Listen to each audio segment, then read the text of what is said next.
agora eu vou cortar no outro sentido, que aí fica mais fácil eu cortar aqui na serra fita.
Aqui eu usei um sistema de iluminação, uma vez que queimou aquela luz de LEDzinha que tem aqui na máquina. A primeira coisa que estragou foi isso aqui. E aí pelejei para ver se arrumava, não consegui. E aí bolei esse sistema de iluminação, que é uma luz de emergência, então ela trabalha justamente ao inverso. Entendeu? Quando ela está ligada lá, ela está carregando, eu desligo lá para poder usar e ela ilumina aqui. Né? Essa foi mais uma etapa da confecção dos grampos. E agora que eu cortei assim nesse tamanho, eu vou fazer as furações, que ficam melhor de trabalhar assim, que aí eu tenho mais firmeza, né, para trabalhar na furadeira de bancada. Então, mais uma etapa, tá?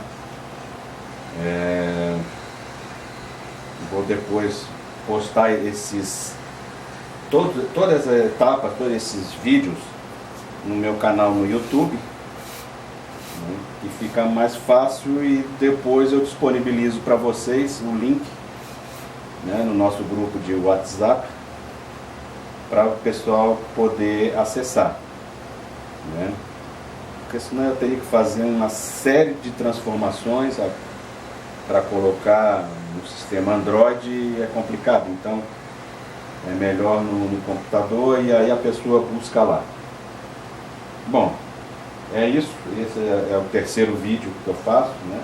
O primeiro foi colando os moldes, o segundo foi fazendo o primeiro corte com a tico-tico manual, e agora o terceiro vídeo, que é fazendo esse corte e tirando a sobra ali do compensado, né? E ficaram tudo assim, em formato A4, que eu vou fazer a furação. Aí depois, eu não sei se vai haver necessidade de eu fazer o vídeo da furação, furando tudo, mas de repente eu faço o vídeo, né, furando tudo, a peça, todas as peças.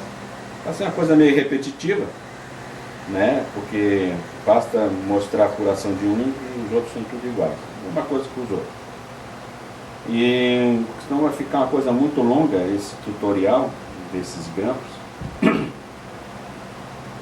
E a princípio é isso, tá?